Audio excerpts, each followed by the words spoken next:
Fishing with us today is Aubrey's younger brother, Rob Arrington, my good buddy. I've fished with Rob in the craziest places around the world. He's got to be one of Florida's best known fishermen. He's got a great show, check it out on YouTube, called Deer Meat for Dinner. And Rob's going to take us with his brother today to some of his best known spots in Jupiter for fishing on the Loxahatchee River. Now I think there's going to be a little bit of friendly competition here today between the brothers, and I'm certainly going to try and outdo both of them. So stay with us.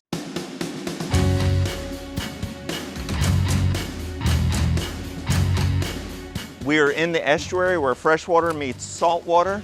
We've got the seawall here with oysters, with mangroves.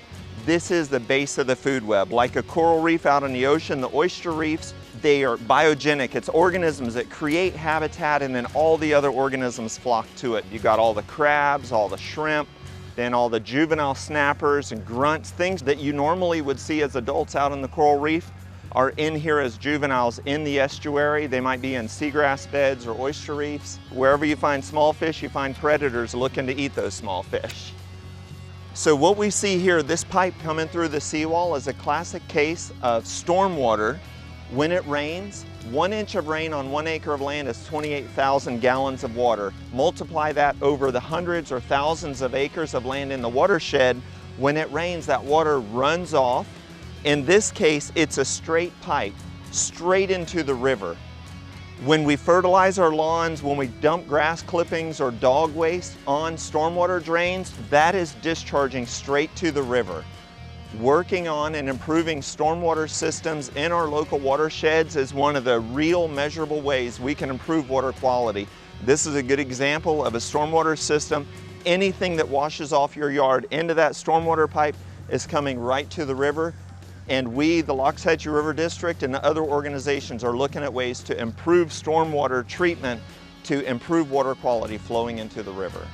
So Aubrey, the Loxahatchee River is tidal, right? That's correct, absolutely. Is there any particular tide that works better for fishing?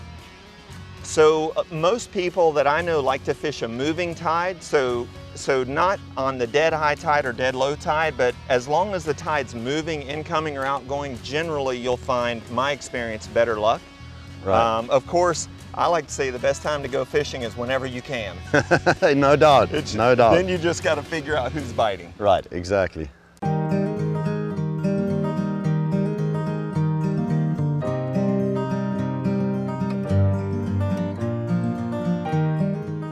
And so, Aubrey, the color of the water is almost like tea. Now, is that from tannin?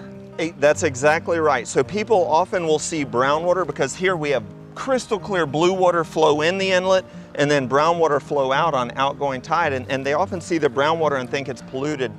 Not necessarily. The brown water is just a natural product of the mangrove leaves falling in, of other vegetation, swamps, falls in the water as it's decomposing, just like your glass of iced tea is brown because of the tea leaves. Here, the water is brown because the mangrove leaves and the other vegetation that's decomposing. Not a sign of polluted water. Gotcha. All right, boys, we got bigger fish to fry. Wind them in.